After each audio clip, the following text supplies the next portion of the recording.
Okay. Raise the chair. So make yourself comfortable. Our usual starting position, feet down, sit upright, just rubbing your hands together. And starting on your face. A nice light tapping, fairly rapid, but loosen your wrist. It's never hard when we do this, never a strong movement. Up and over your head, and if it's difficult to get your hands above your head, you might find it easier just to do one hand, then maybe swap over. That's fine.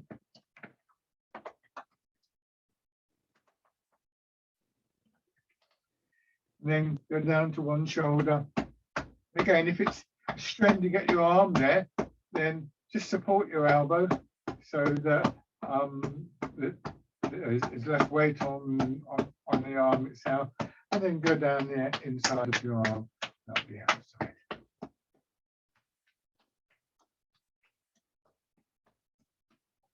Another shoulder.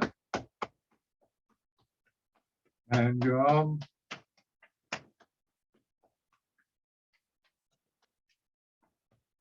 Upper part of the chest.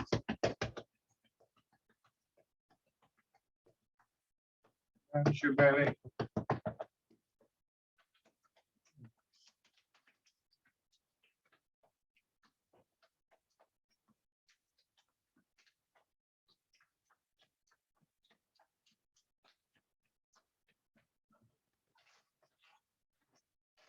Back for a few moments, so your feet out. A little bit of weight in your heels, but obviously most of your weight dropping back into the chair. Reminding yourself of how it feels to use a phrase that I don't use that often, but I suppose it's quite appropriate to let go, to simply allow yourself to drop.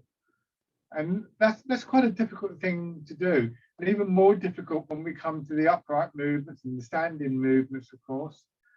So having some sense of how it feels in your body, how your body responds, is very useful.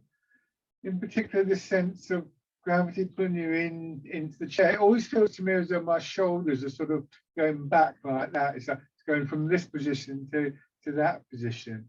And the chest nice and open.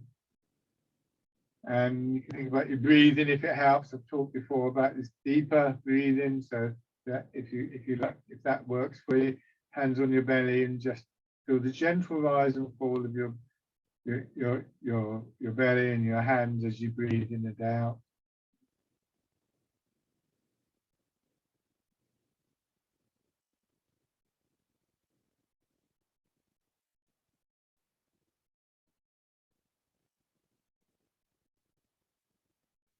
And then just bring your feet back into the upright position, and about a third of your weight going down through your legs.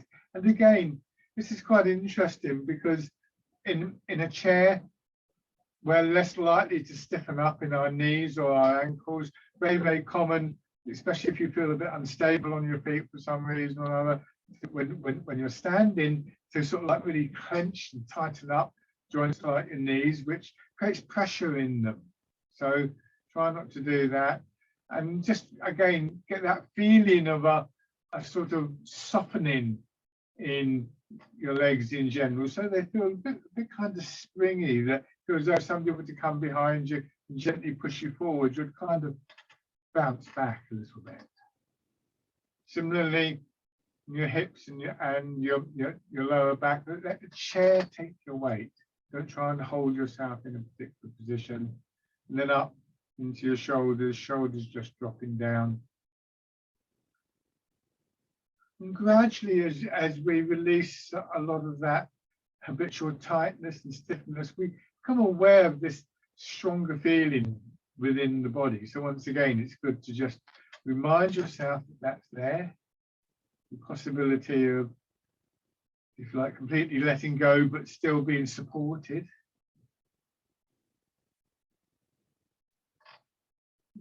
All this staying in the back of your mind, but all of these things that you can come back to, these different elements, as we go through the different exercises. So you can check, for instance, what your knees are doing, what your shoulders are doing with different exercises. And then just going through the different areas, different joints of the body, starting with your neck. And remember that when we talk about these different areas, in particular the joints, but really everywhere in the body, there's a certain amount of space there. Remember, the joints are the spaces between the bones. They're not empty, the spaces, but there's a gap, if you like, between the femur in the leg and the bones at the base of the leg, and so on and so forth. And we want to try and preserve that space. So the movement flows into that space like water flowing into a hollow in the ground. And that will eventually lead to an increase in the range of the movement, but that's not necessarily a prime aim as much as getting the movement there.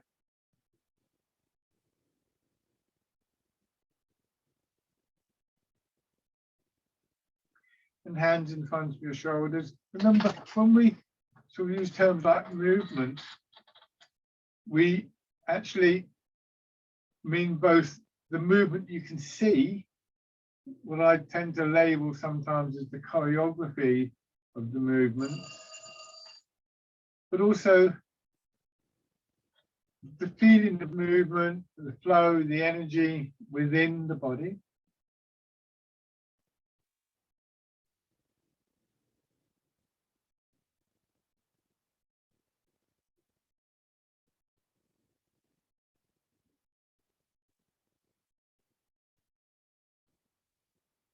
And then going forwards.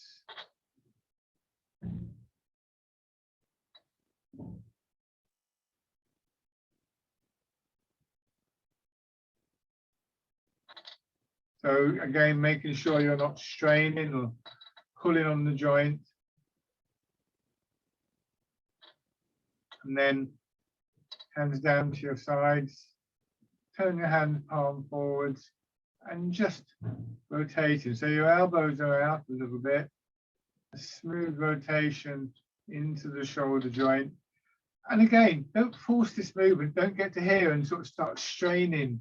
If this is as far as you can rotate in your shoulder joint and down through your arm, then that's fine. Just if you keep practicing the exercise, inevitably you will improve that range.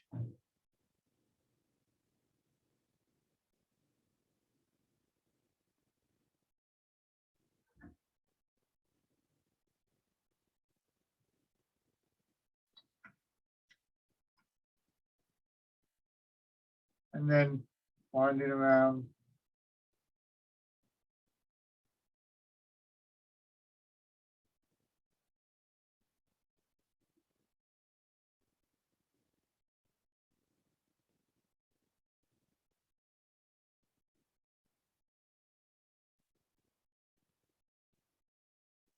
And back in the other direction.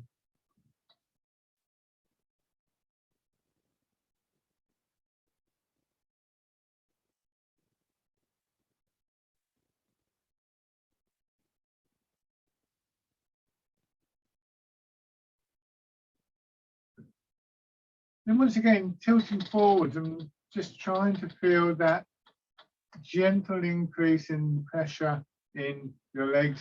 But try in particular to think about what's happening with your knees. And it's almost instinctive to sort of stiffen up in the knees. But imagine your legs as being almost like hollow shoes, and the feeling of the weight going down, and then that little push back.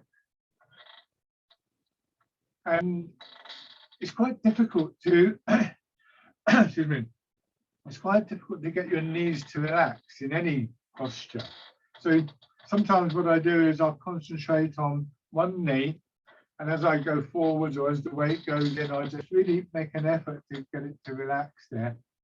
And always what will happen is it feels stronger in the muscles around the leg, which is what we want. We want those muscles to develop. And then after a while, you switch to the other leg, and you find that when you move your attention, the first knee stiffens up. But in time, these things, these softening movements and processes, become habitual to us.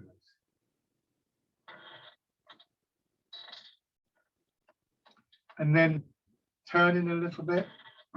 So big joints like your knees, your elbows, your hips are sometimes referred to as energy gates in the sort of various Tai Chi systems.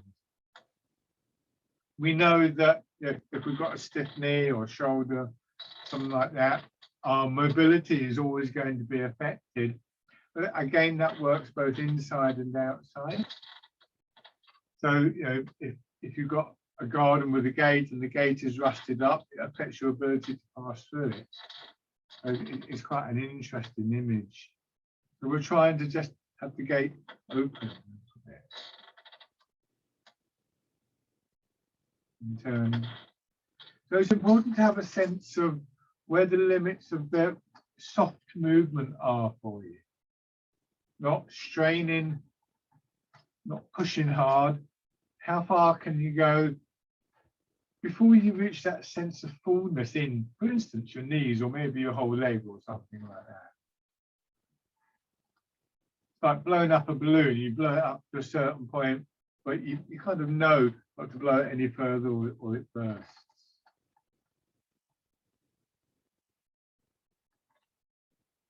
And then going around in a circle. Using your hips and your pelvis to draw your head and shoulders around. So in doing this, we just gently get a bit of movement into the joints, and that helps to soften up the synovial fluid between the bones. So gradually, in various ways, our range of movement, our range of soft movements, movement without straining, will increase. And then go back in the other direction. Sometimes it's said, for instance, that if you're standing and somebody pushes on your head, you feel it in your feet, but not in between. So, we could apply that here so that as you go forward, the place where you feel the weight is in the contact between your foot and the floor, but not between your foot and your hip. Go back the other way.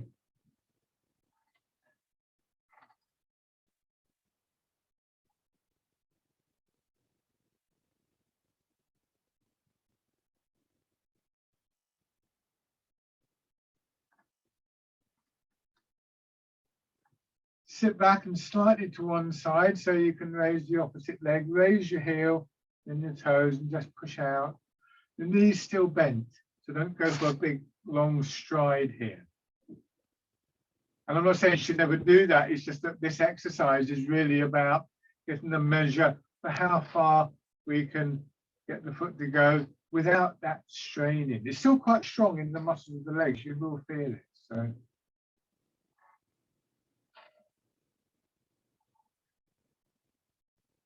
And then on the other side.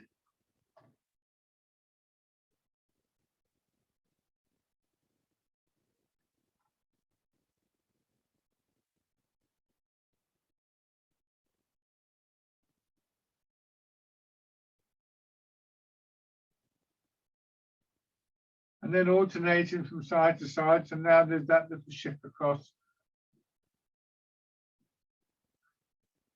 And just see if you can feel the pelvis moving, and it's a very small movement. And if you think about it too much, you'll overdo it and end up out here somewhere. But just have this idea of moving across and let your body follow the idea. And in this way, we quite often find ourselves working parts of the body that a bigger movement wouldn't necessarily affect.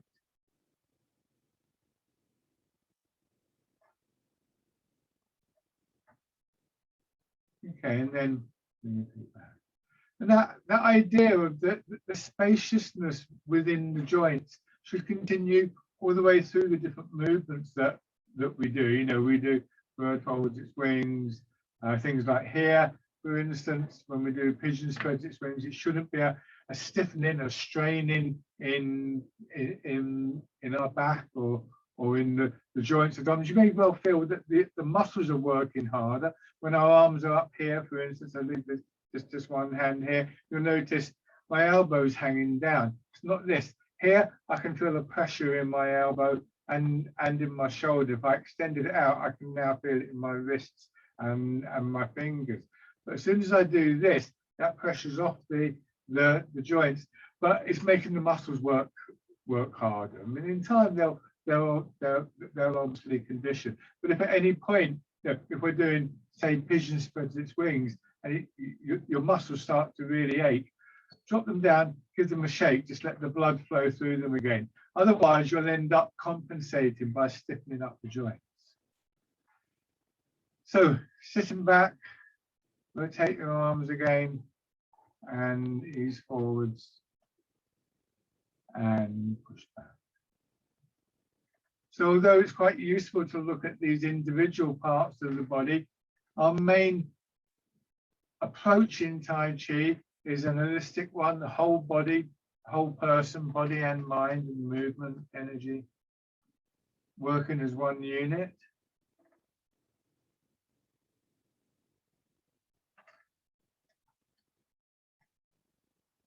And that leads to this very distinctive sense of connection, the quality of the movement. So your range of movement will increase, and that's a good thing. But that's not necessarily an aim. That's just a consequence of doing the exercises correctly. Getting the postures right. Making sure that when we move, we're not forcing the body to move. And then keeping the hands facing backwards, fisherman cast the net. So the weight of your arms on your shoulder joint, feel as though as you move forwards and backwards, the weight moving, drawing your arms in each direction, but also this opening and closing in your chest and your upper back, complementing that movement, that energy that comes from the transfer of your weight.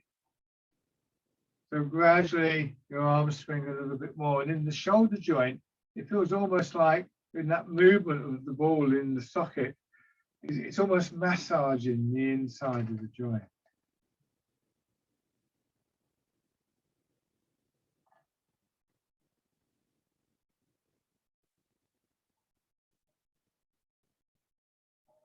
And then hands in front of you. Imagine the ball behind your arm coming over. Quite often just using an image is a better way to access what's going on in the movement than a purely kind of anatomical approach. It's a question of balance. There's no one right view of any of these movements. But the combination of sort of this awareness of structure and posture and the mechanics of the movement with imagery and with a sense in the back of your mind of the flow of the movement will gradually come together and help you with any particular kind of exercise. But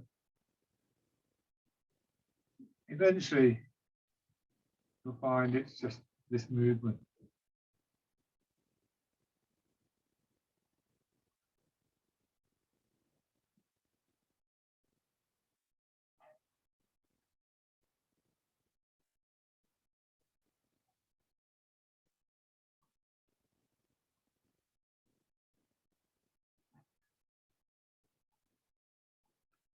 And this time changing to pigeon spreads its wings.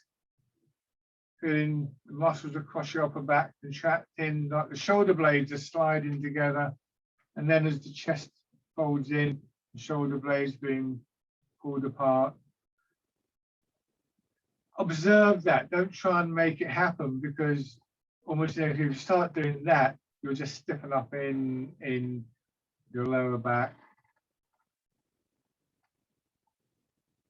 Always trying to do any movement in a more relaxed way than we often think it should be done.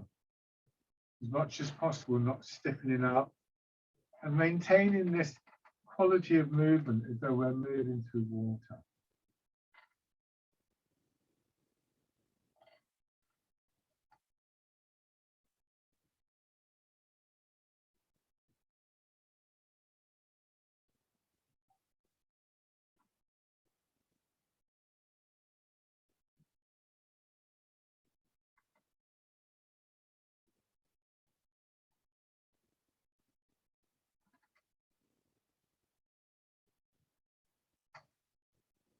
One more time. And then going back, and this time the opening of your chest pushes your elbows out. And then hands palm forwards, curving upwards as your elbows come in, the back opens. A lot of your weight behind the movement, so you're pushing a wave or pushing a boat. So you're pushing something heavy but mobile. You're not pushing against a brick wall or something like that. It will give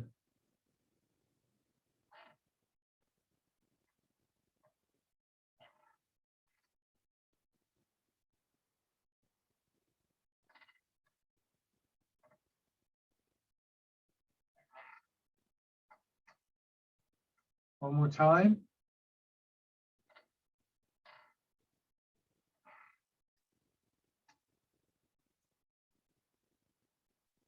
And then roll your fingers into a hollow fist, just as though you're just wrapping them around a soft fruit or something delicate.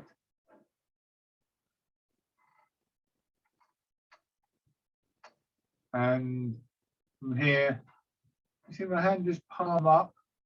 And I do this from the side just so you can see what's going on. It's that same rotation that we had earlier. So it's like as I come back, the arm rotates, that brings my elbow into my hip. And I go forwards and there's an expansion through there. But again, this elbow is quite soft. So the combination of the expansion and contraction with the rotation in a movement that doesn't put a strain on the joint means it's a very good exercise for the arms, this one. And again, you could just choose to concentrate on one movement, one hand.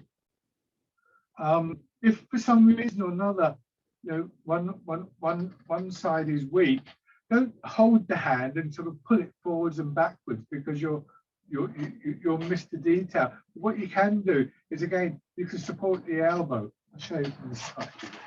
Yeah, so you could just support the elbow, so you still get that rotation. If you do this, it's more difficult to get the rotation into the shoulder. That's quite nice. That's quite a good way of feeling what's happening in the shoulder because you're supporting your weight. Well, you could, if you had a table there, just let the hand and the arm slide along a table. So there's different ways that you could do this to take that little bit of straining out of it. So it's not just if you've got a problem with your arm. It's worth trying these things out as I just did, just to get a sense for what does go on when I'm not having to sort of like use these muscles to hold the arm up at all. Now, go back to Pigeon spreads its wings. And there is a little sequence of 3. I've quite often found that in adapting these exercises so that people can do them when they have kind of quite different circumstances and problems has actually led me to a much greater understanding of the original exercise. Because in having to adapt, I've had to discover really what is very important about the exercise. So don't think of the chair-based exercises as somehow being lesser. They have their own values, shall we say, apart from just being very good if people do have problems with mobility or standing or something like that. But it's not just about that.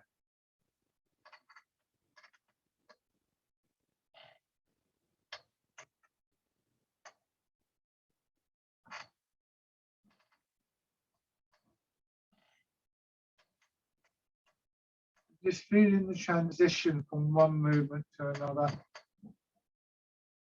Feeling what's similar, what's different about each exercise. Some of those details are really very subtle.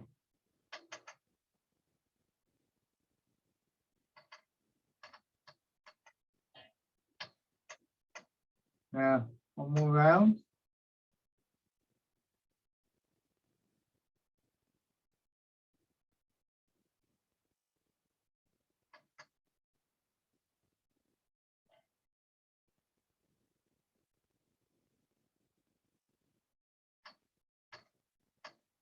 This time, as you get to the end, open up your fingers, turn your hands out, let them drop right down, and they'll naturally rotate inwards, and that will bring them up in front of your hips again.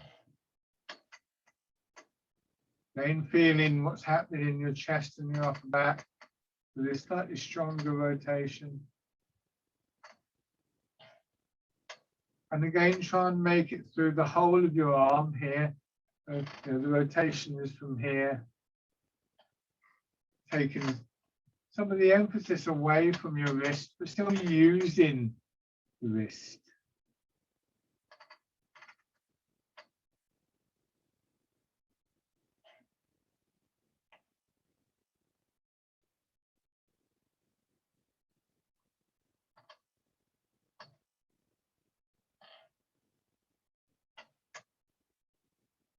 Okay, and then bringing your hands in, so you're cradling a ball. Push up through that lengthening of your back, almost like you're going to stand up, creating a wave of movement up through your body that lifts your hands. And then the opposite, dropping down. Remember, if there really was water there, the wave may carry your hands up, but to get them to go down, quite a strong effort needed, not just in your arms. It's like if I exaggerate, see my head goes up a bit and then it drops down. That was way too big, by the way. If I kept doing that, I'd end up with a painful back. It's a very small movement, but that's the kind of feeling that you want to get. Generated by your feet and your hips pushing downwards.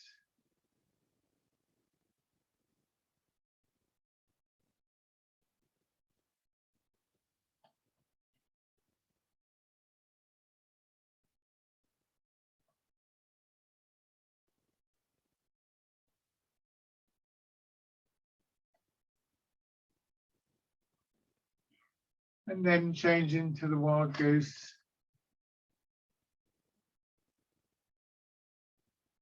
That image of the bird in flight with its smooth movement, but a very strong movement at the same time. Like a feather waving up and down.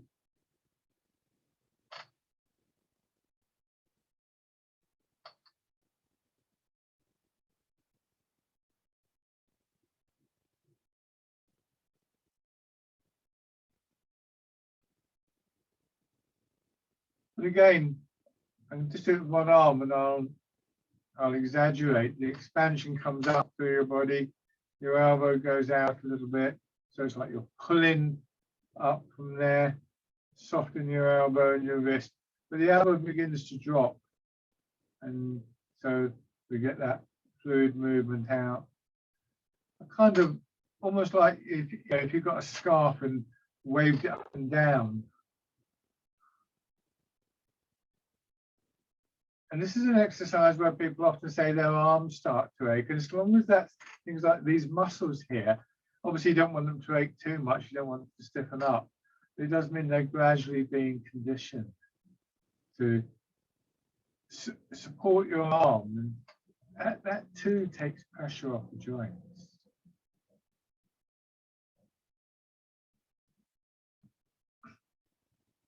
And then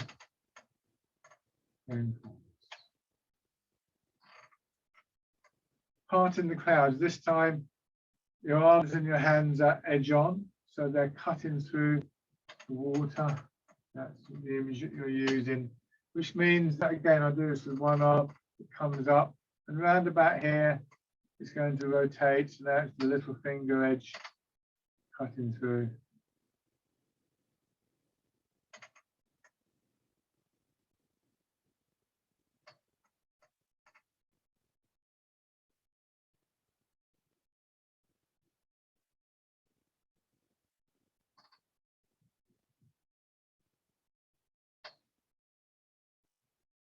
And then your hands come down. Dragon plucks the stars from the sky. That same sense of a push up, pushing your elbow out, then your elbow drops down. That brings your hand up a little bit.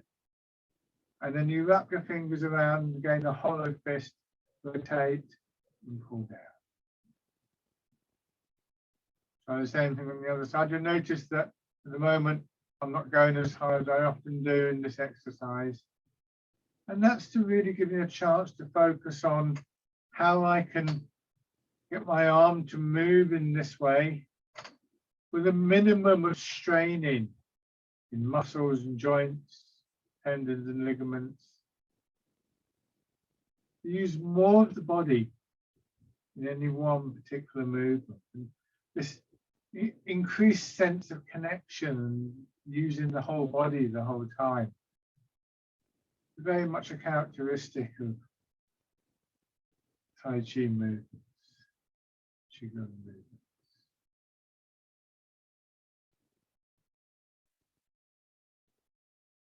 The dragon plucks the stars from the sky. Remember, it shouldn't be a competition. It might be that, you know, if you slept on one shoulder last night, you might just be struggling to raise the arm. And, you know, the best thing is not to struggle.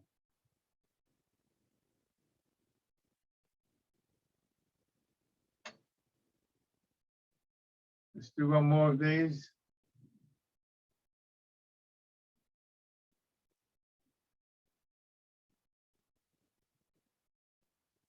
And both hands pushing up a little bit. Again, no higher than an inch or two above your head, maybe not even that high. And then elbows dropping, pushing out, drawing back.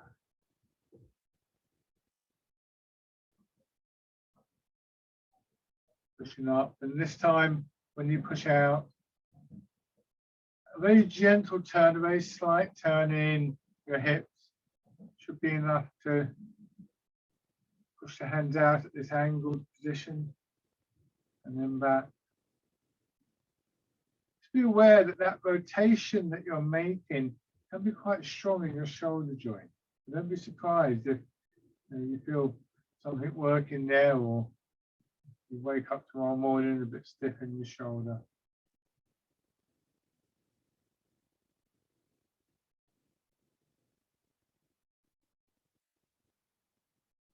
One more round.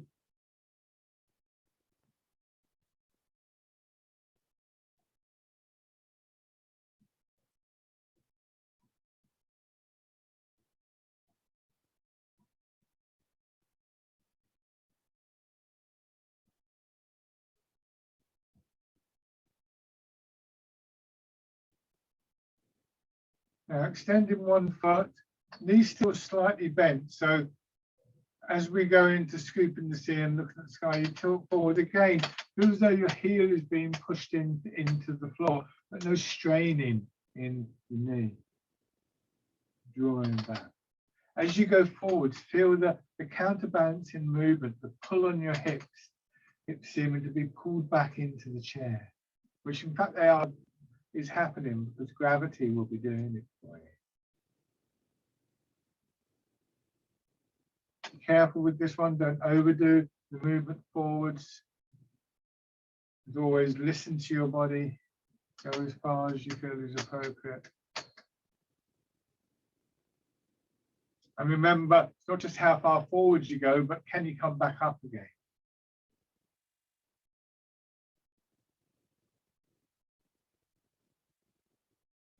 And this time changing into grasping the tiger's ears, again, a hollow fist, sit back, go forwards, see how the chest works here. drawing your arms out, grasping the tiger's ears.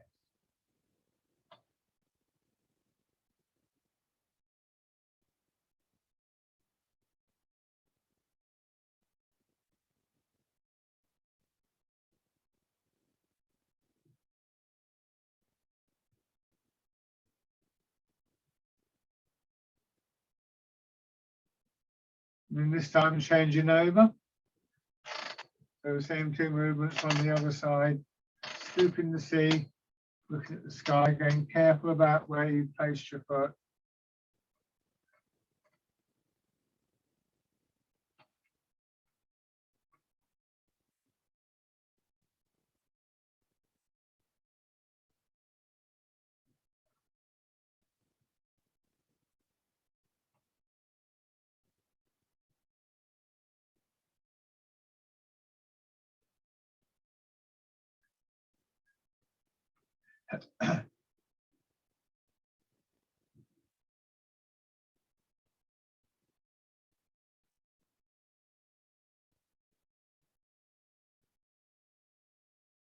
And then we're going to change to grasping the tiger's ears.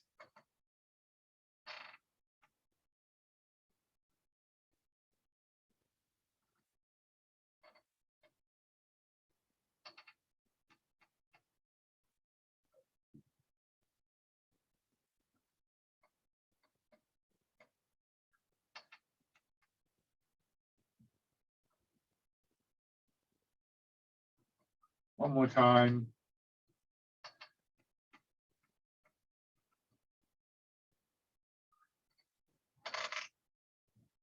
So remember, we often sort of like break down movements in Tai Chi. We may focus on a particular part of the body or on a particular aspect of the movement, but ultimately, you know, we have to remember that in Tai Chi, the whole is greater than the sum of its parts.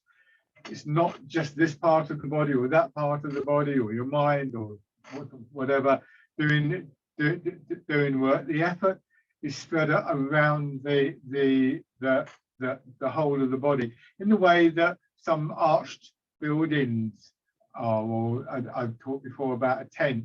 You know, if you were to go up to a tent and say tighten up a guy rope or move a peg, then that would very subtly affect the whole of the structure, because the whole of the structure is connected. And so, you know, don't just break the movement down. We want to be able to leave that bit behind. And I think that's where the imagery can help as well. You know, you can think about what's happening in the wild goose physically, and then just think about the bird flying, and that introduces that other quality. Now, turn and imagine as you do that somebody's pulling on your back. I'm going to stand up and show you just very quickly what I mean. It's like here, when I'm standing, I would drop down a bit. It's like somebody's pulling here, and what they're going to do is they're going to pull me around there, and then they're going to let me come up straight, and they're going to pull me there. Now, you can imagine the same thing in the chair. And round in one direction. So that is not only a counterbalancing movement to stop you falling out the chair or falling forwards or moving too far forwards, but it also reminds you that the source of the movement is other than what you think. It's not in the shoulders or the back, but all movement will kind of like find its origin in feet, hips, legs, that kind of area, waist. And then your hands in front of you, just following the movement.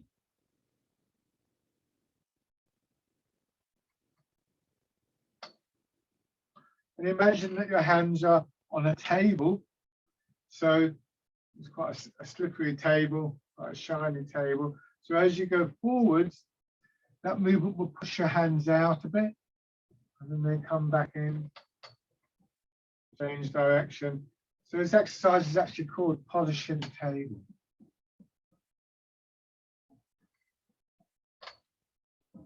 So that movement in the lower part of your back ultimately is responsible for creating, I was going to say a chain, it could be a chain of movement, or a cycle of movement might be a better way of thinking about it.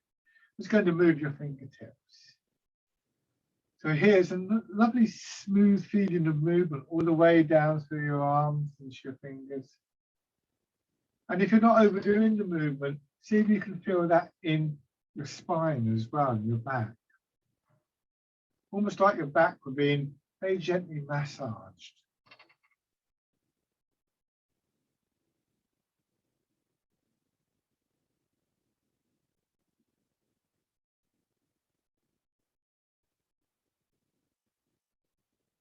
This is polishing the table, and then we can change, do one hand and then the other. This is stirring the beans. Same kind of idea, slightly smaller movement because we're alternating from side to side.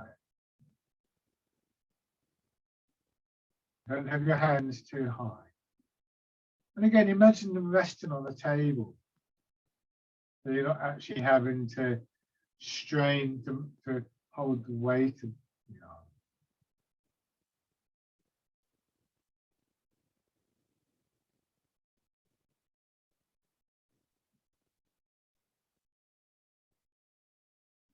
Again, you feel the movement in the shoulder joint and your elbow, your wrist.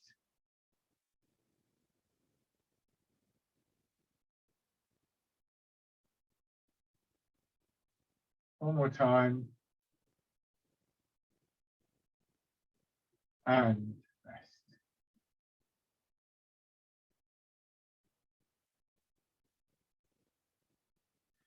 So again, rubbing your hands together. Tapping over your face.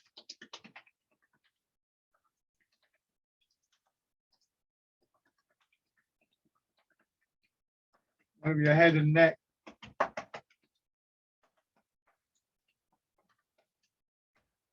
Shoulder and your arm.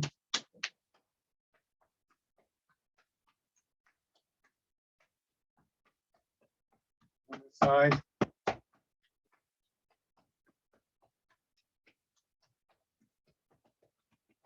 Your chest. Your belly. And again your legs.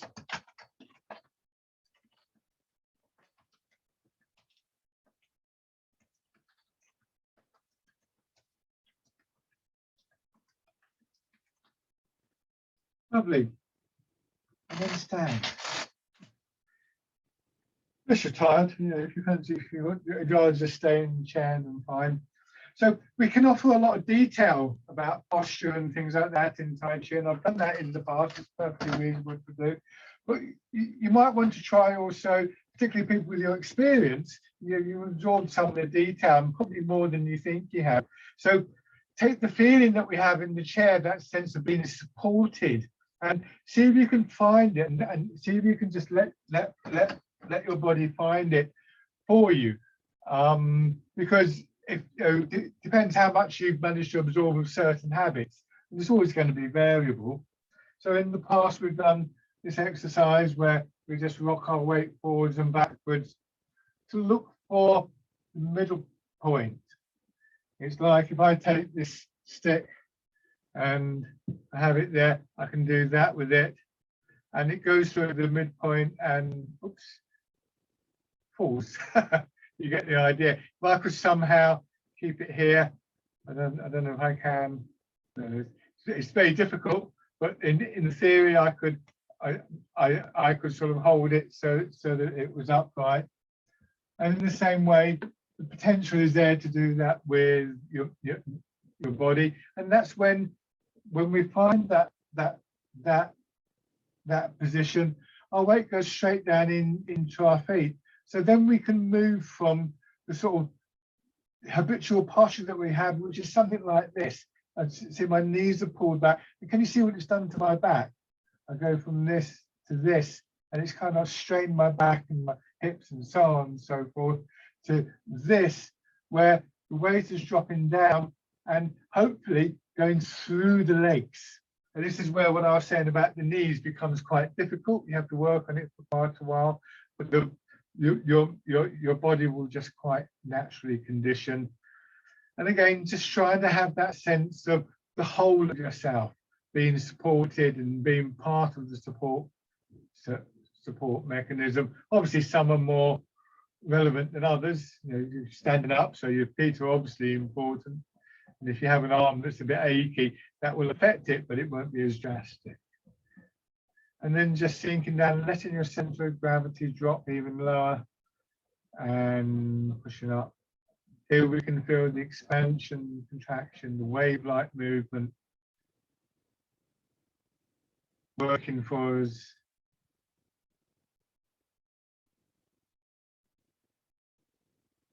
Not coming up to a fall, so your knees never locking back, always just a little bit of giving them. And remember, it's your hips dropping back, not your knees bending forwards. Where you'll feel it is in the thigh muscles. But you want to feel that the whole of your body sort of engages with this movement, certainly from your feet up to sort of, I suppose, the middle of your back. And then change into the standing version of the wild goose. Imagine you're standing in the sea and the waves are just pushing your arms up and down. Not this is the sort of day where you'd probably want to hang around in the sea too much. It feels a bit chilly, even if it's not.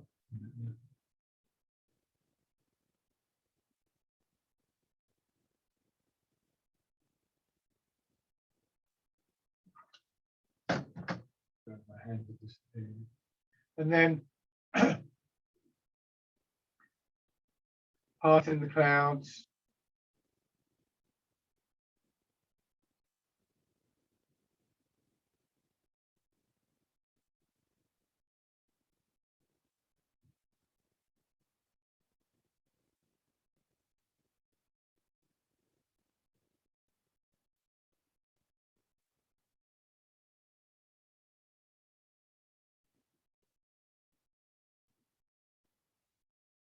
Okay, give your legs a shake. We're going to have a go at the standard version of polishing the table. Do be careful with this, obviously, because your shoulders are going forwards. The essential thing here is, and again, I would recommend using the chair to begin with. So there, and rather than thinking, right, you're going to lean forwards, because then your center of gravity is going forwards, make use of this principle of opposite movement. So it's your shoulders, sorry, it's your hips going back and support yourself in the chair. So there's a counterbalancing movement and your center of gravity will stay here. And if you can sink down just a little bit more, I suggest just one hand. So you turn, and again, you feel that pull on the back there. You let the hips go back and your hand is out in front and you come back up. And then you go the other way.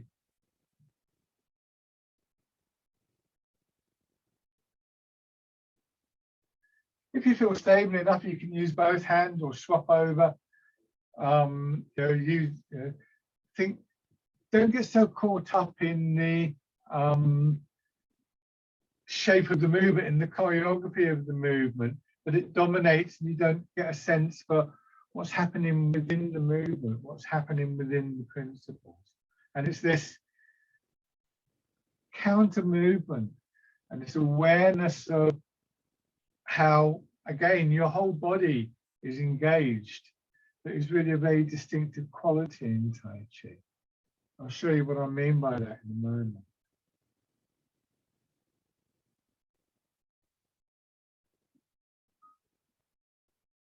One more time.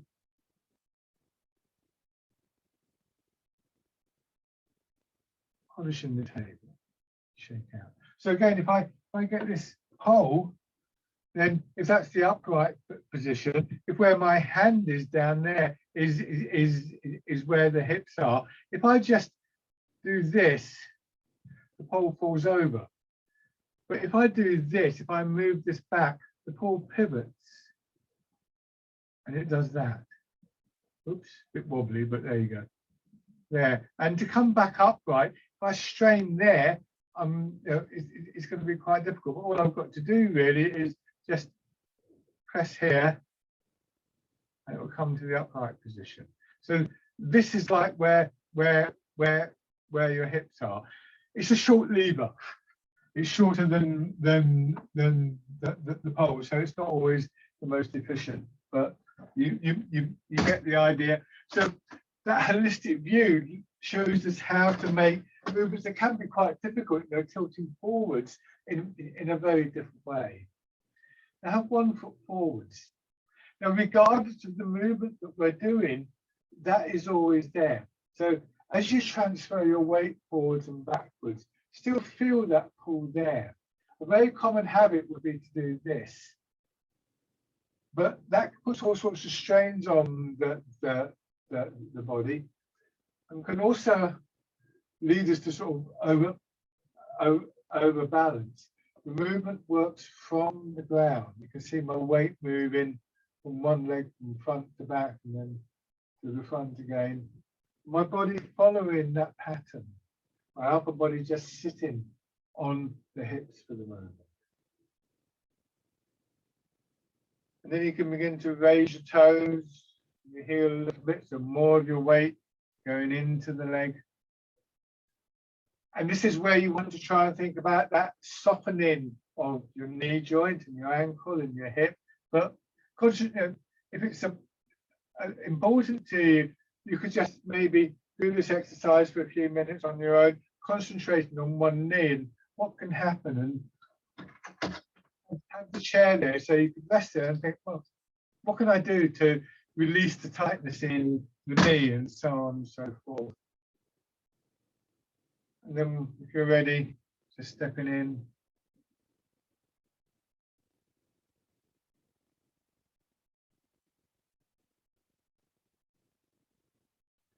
So don't feel, as always, I would say, don't feel that you're kind of making use of the chair for support or using the wall for support, if that suits you better, is a bad thing.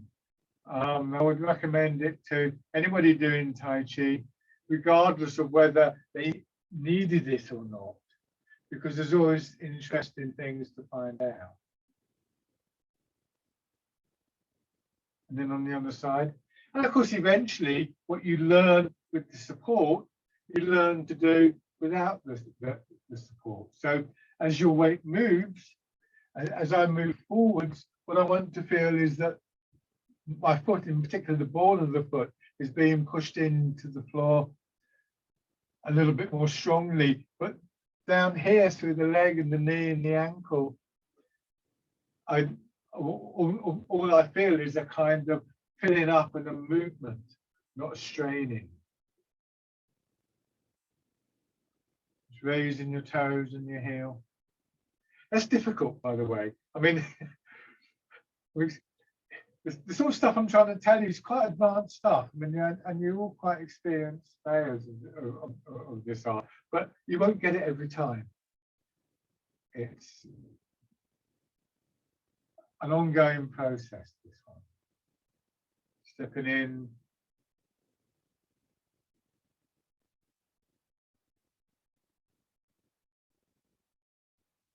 So notice how we've gone from to the class from just an awareness of individual parts of the body, joints and areas, to this sense of the whole body. Now, there might be times when it's appropriate to focus on different parts, but never lose that sense of the overall movement, the whole person, body and mind movement.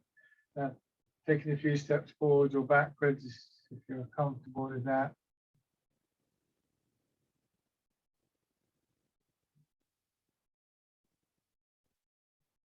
And then going in the other direction. Take your time. Again, a shorter than normal step, this one, so that you've got time to place your foot, to plant your foot, consider what to do, and think about this movement in. It's not a race or competition. One more time. And then bring your feet parallel. Okay, I better finish there because otherwise I'm going to run out of time.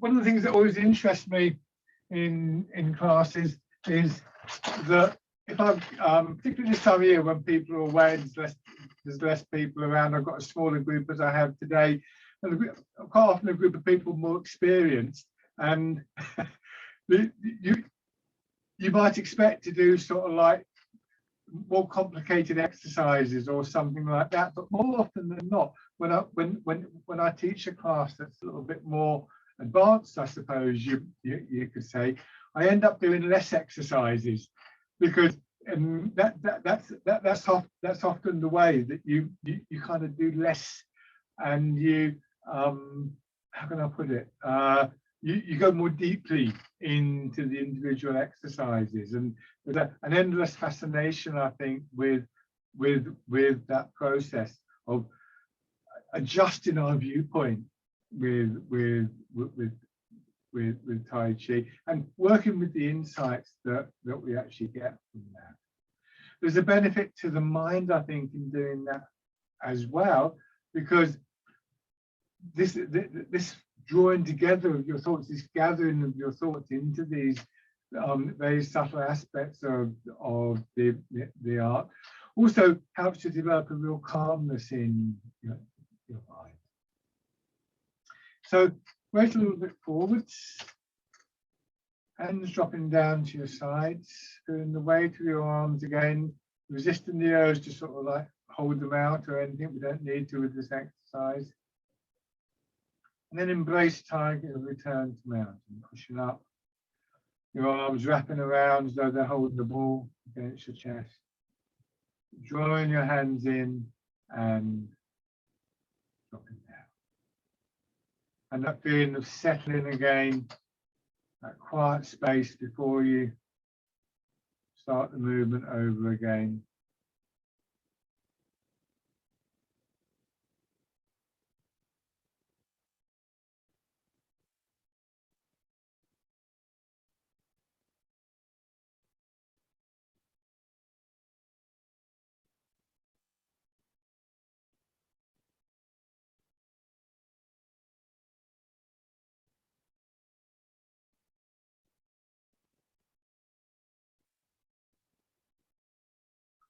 One more time.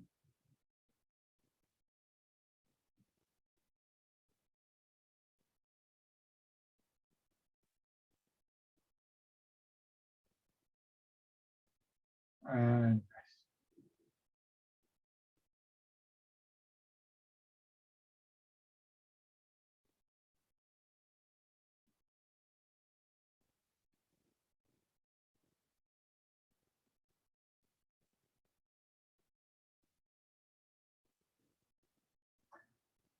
lovely.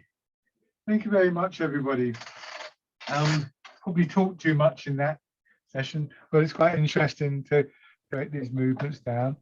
There were certain movements we didn't do, but never mind. Hope that was useful to you.